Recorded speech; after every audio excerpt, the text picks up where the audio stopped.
Hello students, good evening to all. Our today's topic is cash flow statement, chapter number 7, class plus 2.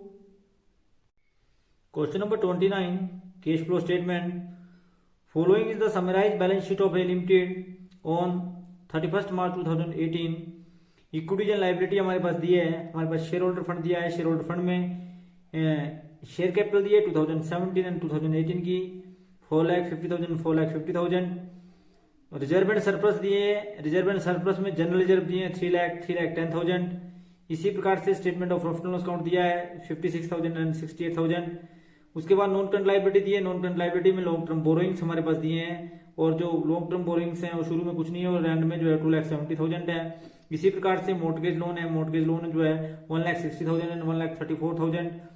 उसके बाद mortgage loan जो आपको पास दिए हैं 2 lakh, long term borrowings में आपके पास मोर्टगेज लोन ही दिए हैं 2,70,000। क्रेडिटर्स दिए हैं आपके पास 1,68,000 एंड 1,34,000। उसके बाद आपके पास प्रोविजन फॉर टैक्सेशन दिया है 75,000 एंड 10,000। उसके बाद आपके पास असेट साइड में नॉन करंट असेट दिए, नॉन करंट असेट में फिक्स्ड असेट दिए हैं 4 लाख एंड 3,20,000। इसी प्रकार से हमारे पास जो है वो नॉन करंट असेट दिए लॉन्ग टर्म इन्वेस्टमेंट 50,000 एंड 60,000। फिर हमारे पास करंट असेट में डेटर्स दिए हैं 2,10,000 एंड 4,56,000। स्टॉक दिया है 2,40,000 एंड 2,10,000। बैंक दिया है, बैंक का बैलेंस 1,97,000 एंड 1,49,000 एंड 1,97,000। फिर हमारे पास एडिशनल इंफॉर्मेशन दी है कि no fixed asset were purchase और sold during the year, prepare cash flow statement. तो किस प्रकार से इसकी कैश फ्लो स्टेटमेंट बनाई जाएगी, क्वेश्चन करते हैं जिससे आपको और अधिक क्लियर होगा।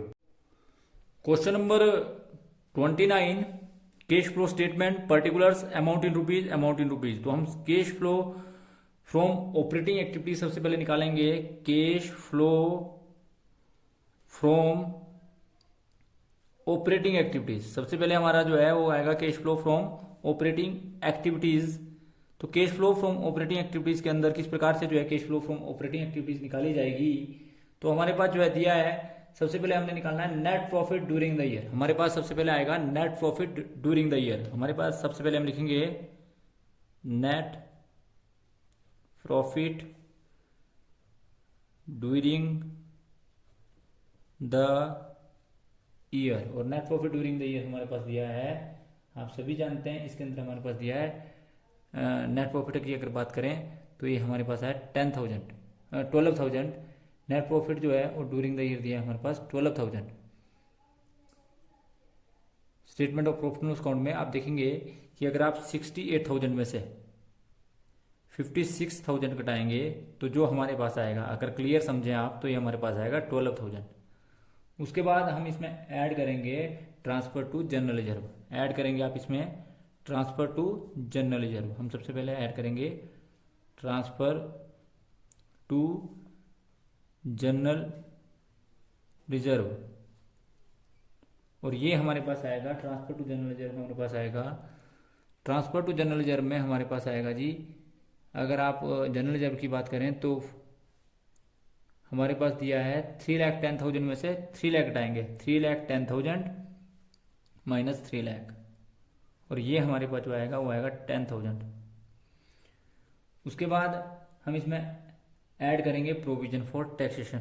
ऐड करेंगे आप इसमें provision for taxation, current year का मेड और प्रीवियस ईयर का पेड। तो करंट ईयर का मेड जो है वो आएगा 70, करंट ईयर का मेड आएगा आपके पास 10,000। तो 10,000 आप इसमें ऐड करेंगे और 75,000 को बाद में लेस करेंगे, तो ये आपके पास आया। इसको जोड़ने के बाद ये हमारे पास आया 20,000, और कोई आइटम है नहीं, और 20 आइटम्स 24 जो हमारे पास आया 20, अगर इसमें जोड़ेंगे आप तो ये आपके पास आया 32,000, और ये जो 32,000 आपके पास आया ये आया net profit before tax and extra ordinary item. तो ये हमारे पास आया नेट प्रॉफिट बिफोर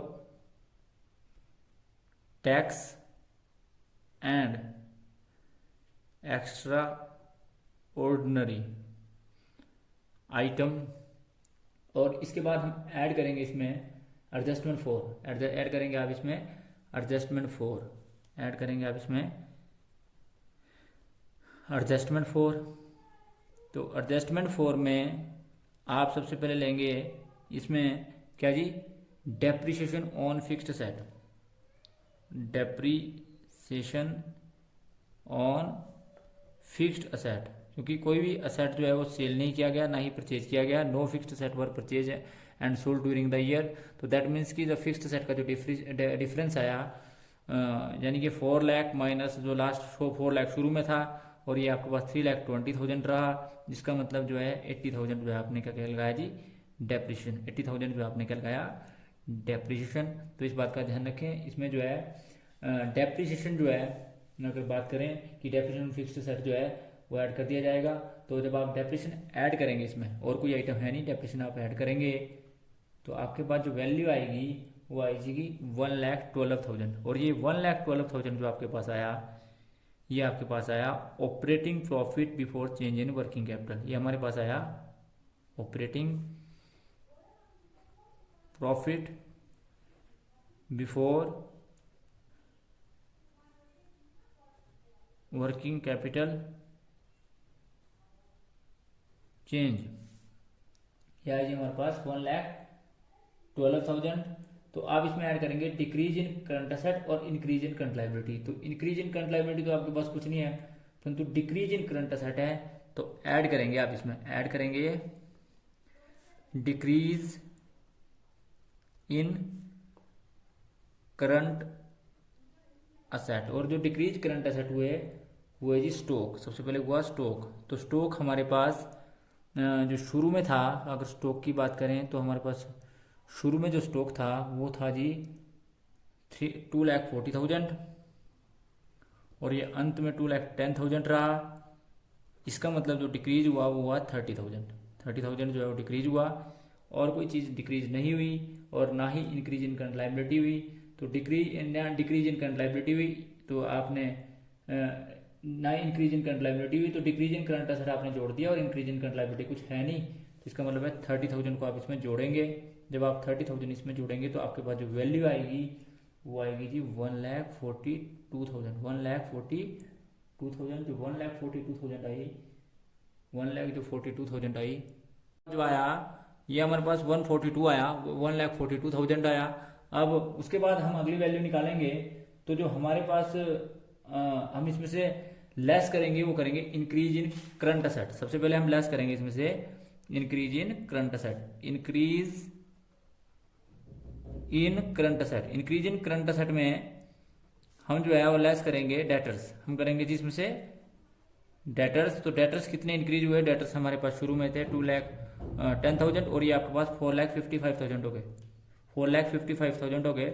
तो 4,50,000 में से आपने क्या घटाना है जी, 4,50,000 में से, हाँ 4,55,000 में से आपने घटाना है 2,10,000। 2,10,000 आप घटाएंगे तो हमारे पास जो डिक्रीज हुई वैल्यू वो आपके पास आई जी, डिक्रीज इन डेटर्स जो है वो आया 2,45,000, ये माइनस का आया।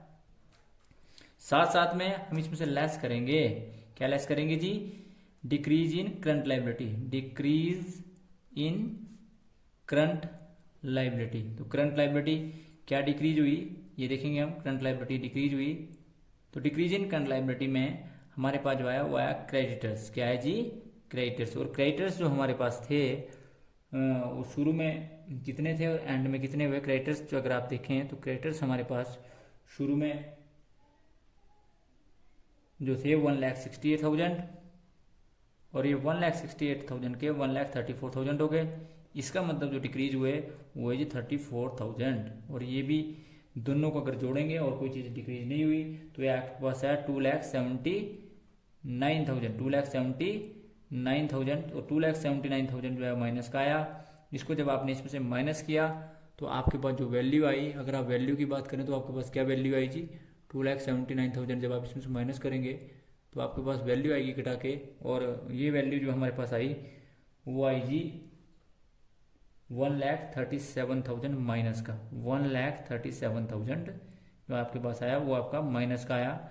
और ये आपके पास जो आया ये इसको बोलते हैं cash generated from operating activities, इसको बोलेंगे आप cash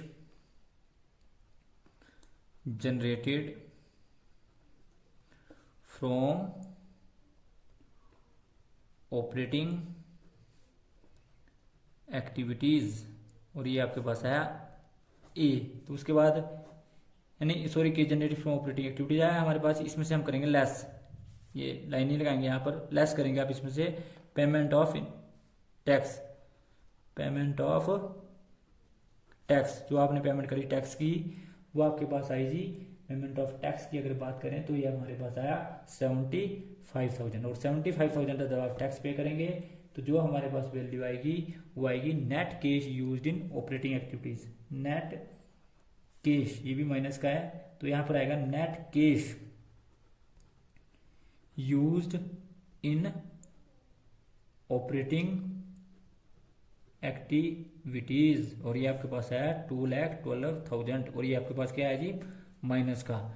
net cash used in operating activities जो है आपके पास वो आया 2,12,000। अब हम जो है अगली आइटम निकालेंगे, वो निकालेंगे cash flow from investing activities. अब हम बी निकालेंगे इसमें, और हम बी निकालेंगे इसमें, क्या निकालेंगे जी B, cash flow from investing activities. क्या निकालेंगे, cash flow from investing activities, और ये cash flow from investing activities में हमारे पास जो आइटम आएगी वो आएगी परचेज ऑफ इन्वेस्टमेंट।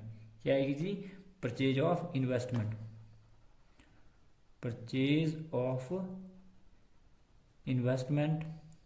और ये कितनी परचेज ऑफ इन्वेस्टमेंट आई जी, आप सभी जानते हैं कि हमारे पास जो है शुरू में जो इन्वेस्टमेंट थी वो थी जी 50,000 की, और एंड में जो हो गया वो है 60,000 की। दैट मीन्स की 60,000 माइनस 50,000, तो इसका मतलब है 10,000 आपने परचेज करी, तो ये आपके पास माइनस का है 10,000, और यही माइनस का आपने आउटर कॉलम में लिखना है।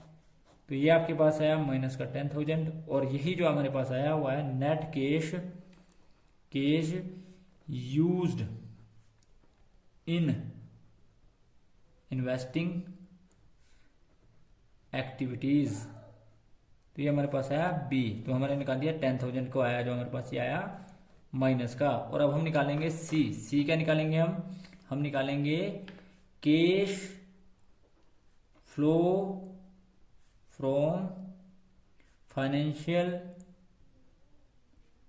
एक्टिविटीज, और cash flow from financial activities में हमारे पास जो आएगा वो क्या आएगा जी, हमने सबसे पहले देखना है कि हमारे पास आया borrowings of loan, borrowings of loan, और कोई चीज हमारे पास देनी है तो हमारे पास आएगा यहाँ पर proceed from borrowing from loan. तो हमारे पास लोन से हमारे पास पैसा आया, क्योंकि आप सभी जानते हैं कि बोरोइंग्स लोन मॉर्गेज लोन तो हमारे पास शुरू में कुछ नहीं था, और एंड में जो है ये आपके पास 2,70,000 का हो गया। यही 2,70,000 आपको आउटर कॉलम में लिखना है, और यही जो है हमारे पास आया cash net cash flow from financial activities, net cash flow from financial activities, और ये हमारे पास आया सी, जो हमारे पास आया 2,70,000। तो उसके बाद हम यहाँ तीसरी आइटम लिखेंगे जी, और वो आएगी हमारे पास net increase in cash and cash equivalent. Net increase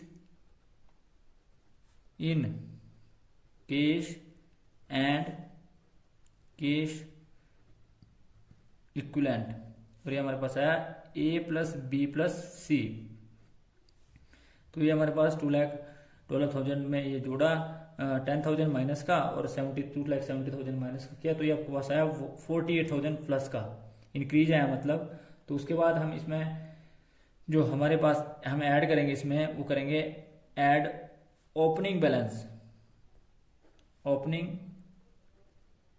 balance of cash and cash equivalent, और ये हमारे पास आया 1,49,000। और जो हमारे पास आंसर आया वो आया जी closing balance of cash and cash equivalent, और ये हमारे पास आया 1,97,000। तो ये हमारा जो है ये था जी हमारा क्वेश्चन नंबर 29। तो किस प्रकार से क्वेश्चन नंबर 29 को किया जाएगा आपको बड़ा डिटेल में बताया। Thanks for watching the video. Please like, comment and subscribe my channel and press bell icon for next notification. Thank you.